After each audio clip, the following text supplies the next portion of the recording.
The Asus ROG Zephryus G14 2025 is the company's top-of-the-line, slim and sleek 14-inch gaming laptop. Externally, it's the same design as previous versions of this laptop, with its solid aluminum build, its distinctive light bar in the lid, and the gamer-style font on the keys. Instead, it's under the hood that changes have been made, with this new version including AMD's latest 12-core Ryzen AI 9 HX370, and it includes an NVIDIA RTX 5080 GPU as well. Now that GPU is not only a generational step up from the 4000 series GPUs in last year's G14, it's actually a whole class of GPU more powerful. That model topped out at an RTX 4070 rather than an RTX 4080. This change in GPU class brings a big boost in gaming performance, but has some major compromises too. But before we get to those, let's take a closer look at the rest of this laptop. Returning to its build, it really is one of the most finely crafted gaming laptops available. It really has that sense of being hewn from a solid block of metal, which most of it is. In comparison, the Razer Blade 14 also has a really nice premium aluminum chassis, but the metal feels slightly thinner, there's more flex to it, and its screen isn't integrated flush with the lid. The G14 is definitely the class leader for that feeling of quality. There are a couple of factors I'm less keen on though. First is the lights on the lid. They look kinda cool and perform some functions, but in reality they're basically pointless. Plus they do drain the battery if left on, and if left to their default behaviour, they'll really annoyingly flash the whole time the laptop is plugged in. You can control what they do, but for most buyers you're just going to turn them off, so they might as well not be there. The other factor is the keyboard font. It's this angular gamer sort of style that just looks out of place on a sleek, business-like machine like this, and it's not very practical either. The font is kind of unfamiliar, so it's more difficult to read when you're just quickly glancing at it, especially these smaller secondary function markings. It does have one big thing going for it though, which is that the RGB backlighting is a slightly softer light than that on the Blade 14, that has a really piercing quality to its lighting. Looking around the rest of the laptop, its base is dominated by a removable panel filled with ventilation holes. Under this you can access a single SSD. This makes it physically easy to swap the SSD, but you'll need to come up with a way of transferring your data using either an external drive or another system that you can plug this drive into. Meanwhile, notable by its absence is upgradable memory, as the memory here is soldered on. Around the sides of the laptop is a decent selection of ports though. Crucially, for a gaming laptop you do still get a USB-A on each side, so plugging in the USB-A cables or dongles that are still mostly used for mice and headsets isn't an issue. You do also get USB-Cs on both sides, one of which offers 40 gigabits per second speeds. A combi audio jack and microSD slot complete the ample, if unspectacular, port selection. Meanwhile, the proprietary power port provides the 200 watts needed by this laptop to deliver its full power. Thankfully the power brick isn't too large and heavy. Powering on the G14 2025, and it's impossible not to be charmed by its screen. It's an OLED panel with a ridiculous 2880 by 1800 resolution, which is huge for this size of screen. View it at 100% and it looks hilarious. If your vision's really good, you could just about use it at that size, but for most of us, Windows scaling to between 150% and 200% is going to be needed. Desktop work, watching video, playing games, all looks amazing on this screen, thanks to its effectively infinite contrast and bright, vivid colours. What's more, with such small pixels, there's none of the issues with colour fringing or text looking fuzzy that you get on lower pixel density OLEDs. The panel does only go up to 400 nits though, so it's not ideal for regular use in really bright environments, but it's enough for most. With a maximum refresh rate of 120Hz and an effectively instant pixel response, the screen can deliver a really smooth gaming experience.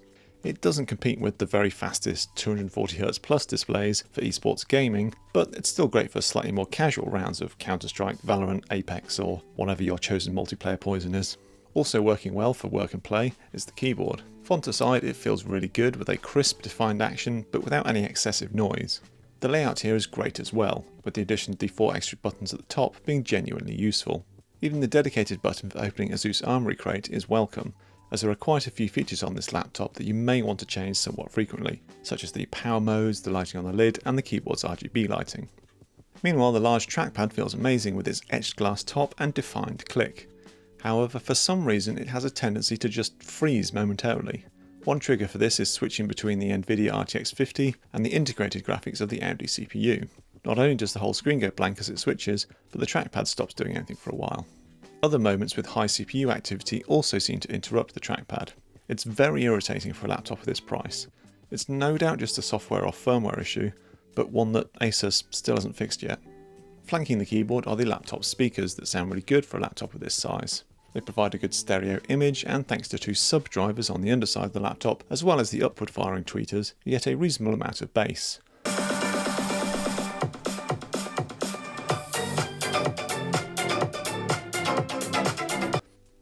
So that's the core physical features of this laptop. But what really counts this year is the new processing power. And it's here where things get a bit tricky.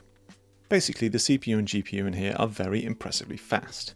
The CPU's 12 cores can power through all sorts of tasks with ease, and while it might not run as fast as the same processor used in a larger laptop due to thermal constraint, it's still a modern 12-core processor. It's fine for basically everything.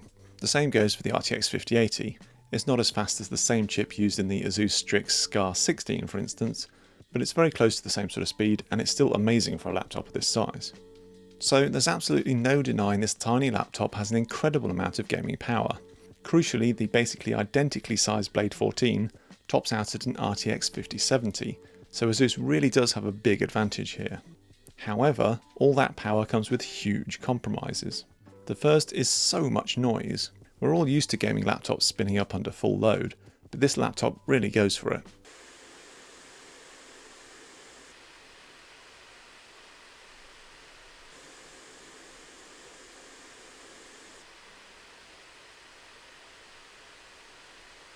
What's more, it doesn't need to be under full load to be kind of distracting. Just moderate desktop work causes CPU spikes that spin up the fans, and once the machine is well warmed up, it seems to almost never shut up. Even more problematic is all this noise doesn't actually do a great job of getting rid of heat. The CPU and GPU hitting over 80 degrees Celsius is to be expected in a small laptop, but the actual laptop itself struggling to keep cool is a whole other thing. Under load, the top of this laptop's keyboard and the area just above it can hit as high as 54 degrees Celsius or 130 degrees Fahrenheit, and even just for moderate desktop use it will hit 46 degrees Celsius. All the while the underside is also very toasty. It all adds up to a laptop that just feels rather unpleasant to use. In all my experimenting with the G14 2025's power modes and fan profiles, it just never really seemed to stop being hot and noisy.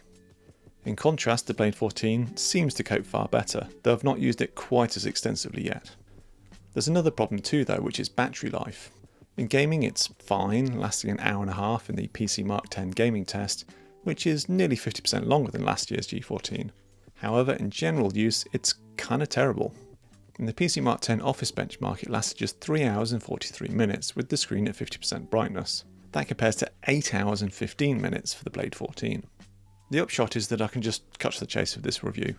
The G14 2025 is not worth buying right now, at least in this top spec configuration with the firmware and software that I tested, and that's before we even consider its price. I fully believe that the hardware is capable of doing better. It just doesn't make sense that it can't perform a bit closer to the Blade 14, even allowing for the more powerful GPU of this laptop. But until Asus issues some crucial firmware or software updates, this is the experience you're getting. Oh, and as for that price, yeah, this laptop's over $3,000. All told, I simply wouldn't even consider this laptop with this spec. Whether the RTX 5070 version is better, I'm yet to find out, but this one is not it, for now.